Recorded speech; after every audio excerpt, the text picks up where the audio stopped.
So I just saw Fantastic Four the other night. Kind of wanted to give you my thoughts about it.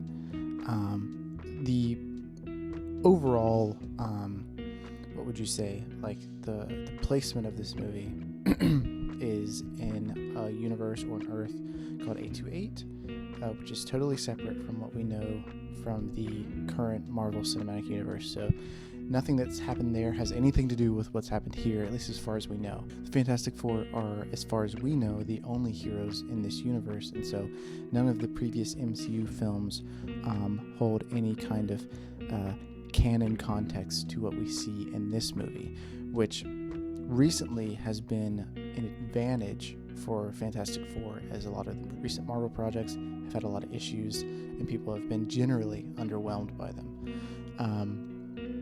So this kind of takes us into that world from a new perspective. The plot is somewhat vague in the trailers, so I won't give too much away, or anything away, but just kind of to reiterate what they said in the trailers in case people watching this haven't seen it. So the general idea of it is that, there's Galactus and he's coming to eat their planet Earth, and Fantastic Four are attempting to find ways to stop the planet from being eaten. So to start out with some of the positives of this movie, which far outweigh the negatives in my opinion, something that probably a lot of people won't mention because typically this is not thought to be synonymous with MCU movies, is the score or the soundtrack. Was really great, and it was done by Michael Giacchino, who seems to just kind of create gold with whatever he touches.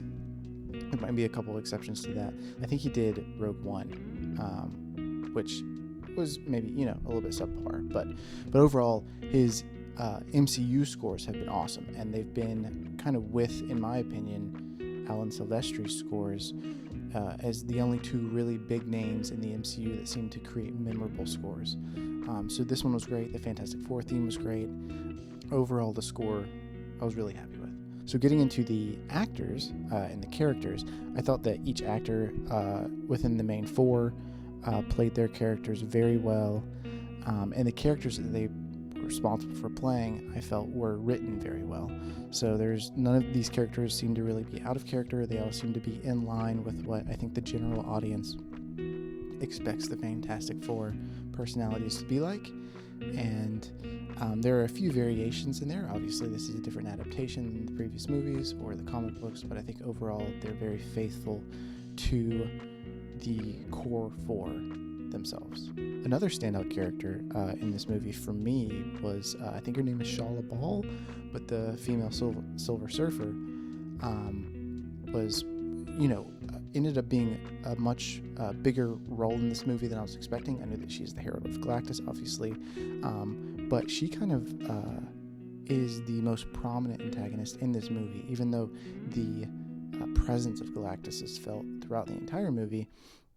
You really see this Silver Surfer much more often than you do actually Galactus in this movie. So the things they've done with her, she has some great action sequences, like two of the best in the movie are with her. One in particular that revolves around like a kind of like a wormhole in space is really cool.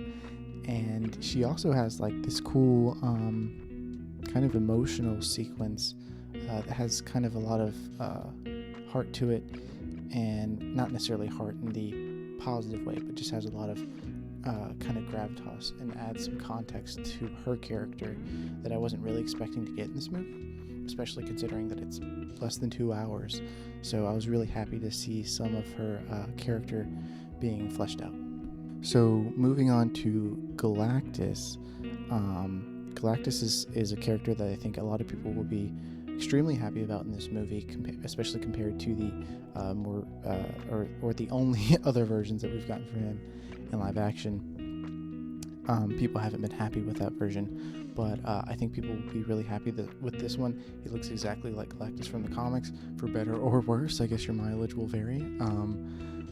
And he's ginormous and he eats planets. So there's not much else to say about that. There are some plot points about Galactus in this movie that you learn that I think they may have released in a clip, but I didn't see the clip, I just heard about it, and then obviously I've seen the movie. So, but it's not mentioned in any of the main trailers, so I won't talk about it here. But that ends up making things significantly more interesting for Galactus, aside from like, I'm hungry, I want to eat planets. So speaking about Galactus, this kind of brings me into the few negatives that I had about this movie, which were few and far between. They kind of mainly revolve around the visual effects and the CGI. Overall, the visual effects were great and stellar, and the action sequences and everything. There were just two elements of the visual effects that I found kind of distracting.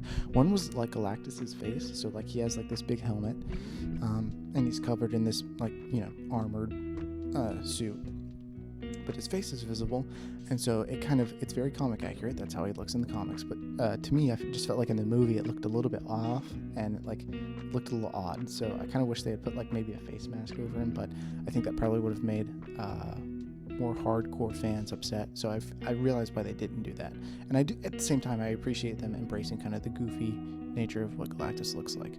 The other issue with the visual effects that I found, which is by far the biggest issue, is so Baby Franklin, so Reed and Sue's son, is born in this movie, and so sometimes it's a real baby, and then sometimes it's a very obviously CGI baby, and it looks rough. It looks rough. I understand that, you know, babies are babies. You can't always get them to do what you want them to do, and so you have to use CGI sometimes. But it when they use CGI Franklin, it looks pretty bad. So there's also a CGI baby in Superman, but the difference with Superman and why it didn't really bother me is that baby Joey in Superman is not meant to look like a regular baby. He looks like a mutated baby, and so that didn't bother me in Superman, but it does bother me in this one because Franklin is just supposed to look like a regular baby, at least on the outside. So yeah, there's that little negative there. I think they maybe could have added like 10 minutes, but nothing huge. And I think overall the runtime, it kept it snappy, which I enjoyed. I was never bored. I just thought it could have done better if it had maybe 5 or 10 more minutes. Okay, so yeah, overall, I really enjoyed this movie. It had some great action. It had some intriguing storylines, and it was kind of just like oozing with heart. This movie is about family and what you would do for your family, and sacrificing for your family. And so those things all came together into what is easily one of the best Marvel movies that have released within the past few years. I don't know if I like it better than Thunderbolts.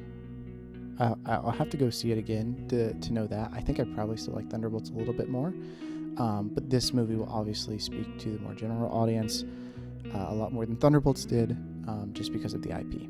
So, yep, but those are my thoughts on Fantastic Four. I enjoyed it. I hope you guys go see it if you haven't seen it. And yeah, I hope you guys have a great day.